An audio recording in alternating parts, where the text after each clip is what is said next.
ñu lay bàyyi nga présenté wu wax tur bi wax fonction bi nga def ci maire. voilà man maa ngi tudd Alla Diop nekk le deuxième adjoint au maire à la commune de Djiddah Thiaroye Kao. tey ñu gis li nga xamante ne nii ngeen tabaxal jeunesse su Thiaroye li nga xamante ne salle de musculation xale di ci entraîner tey ko idée bi maanaam fu mu jógee idée bi. voilà idée bi d'abord mi ngi jógee ci boo ñëwee ci mairie bu Djiddah Thiaroye Kao dafa am ay xale yoo xamante ni dañoo yor dojo compagnie de karaté ça fait presque 10 ans xale yi ñu ngi entraîné ci biir institution municipale bi te xam nga une institution municipale aussi c'est pas fait pour ñu fay pratiquer benn sport bu compétition maire nag bi mu ñëwee mu gis loolu en même temps aussi boo sillonné commune bu Djiddah Thiaroye Kao fépp foo fekk benn espace rek di nga fa fekk ay jeunes yoo xam ne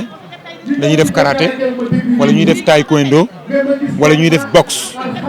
loolu nag ci la maire amee idée ne mu xool gis ne département de Pikine ba mu daj amul benn commune bu fi am salle des arts martiaux à partir de ce moment nag mu ne moom il porte la responsabilité historique ci biir mandat am mu tabaxal les sportifs de Djiddah Thiaroye Kao benn salle boo xam ne day nekk salle des arts martiaux non seulement pour que sport bi nga xam ne ñu ngi koy def ci ay endroits yoo xam ne du ay endroits yu adéquat ñu mën di ko defee ci ay salles yu ñoŋ mais en même temps ñu am un équipement boo xamante ne nii dina leen mën a permettre ñu compétitif au niveau national et au niveau international parce que mënuloo jël ay xale yoo xam ne suba da nga bëgg ñu dem représenter la commune représenter le département représenter le Sénégal dans des compétitions internationales te fi nga xam ne fa la ñuy tàggatoo aussi amul du matériel adéquat parce que y a pas de tapis professionnel le cadre n'est pas idéal donc ça c'était un défi pour le maire et alhamdoulilah aujourd'hui le maire docteur Cheikh Dieng a réussi vraiment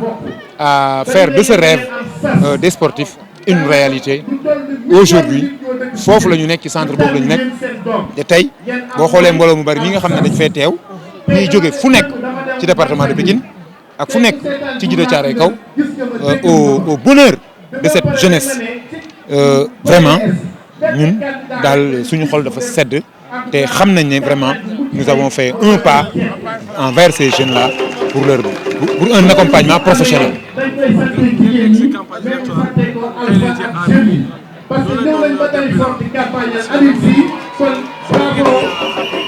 Le bilan du maire docteur Cheikh Dieng est un bilan très lourd mais notre priorité c'est l'éducation parce que dëkk bu mu mënti doon pour nga accéder à un niveau de développement tel que rêvé il faut d'abord que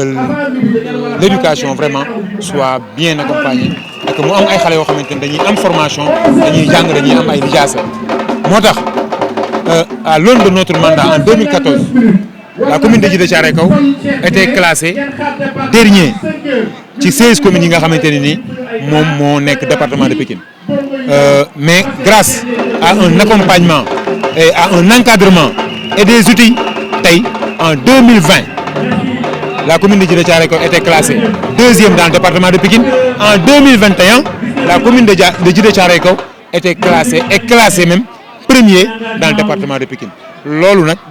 du samay waxu inspecteur académique bu Pikine Guédiawaye moom moo ko wax loolu fa la jógee donc kon bu fekkee ne suñu priorité suñu bilan éducation la woon tey ñu dem ba nekk le premier dans le département au niveau de l'éducation je peux dire que là c'est un mandat boo xamante ni c'est un mandat très riche ci bilan bi beneen bi ci topp mooy tey la commune de Djiddah Thiaroye Kao était la commune la plus inondée et la plus inondable en 2014 nous avions eu plus de 300 familles déplacées dans des écoles réparties dans les 7 écoles de Djiddah Thiaroye Kao et même des écoles privées aujourd'hui en 2021 gis ngeen taw bi nga xamante ne nii moom moo fi amoon ci jamono yi ba Kër Massar était tombé sous les eaux Yeumbeul était tombé sous les eaux Malika était tombé sous les eaux seul Djiddah Thiaroye Kao vraiment n'a pas eu une seule famille boo xam ne déplacé nañ la pour nga dem fenn kenn génnul këram et que amul benn conséquence néfaste boo xam ne taw bi am na ko ren ci Djiddah Thiaroye Kaw tout simplement parce que dañoo jël près de 2800 linéaires ñu suul ko ci suuf ba mën a créer ay canalisation secondaire yoo xam ne moo ñu mën a permettre ñu faire un bon drainage vers les bassins de rétention qui ont pu conduire les eaux dans leur circuit normal et c'est ce qui a vraiment aidé Djiddah Thiaroye Kaw à ne plus être dans les eaux.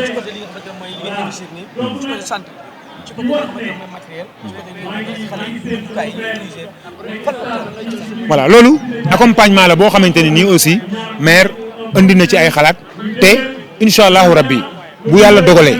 ñu am un deuxième mandat tout l'équipement bi nga xamante ne nii daf ko nécessiter un équipement professionnel nous avons pris devant le conseil municipal l'engagement vraiment de doter de ce centre du matériel nécessaire pour être un centre performant pour être un centre boo xamante ne nii dana mën a génne ay combattants yoo xamante ne nii dinañ mën a compétir au niveau des compétitions internationales avec toutes les normes requises. Voilà, je dis comme j'ai dit rek docteur Cheikh Dieng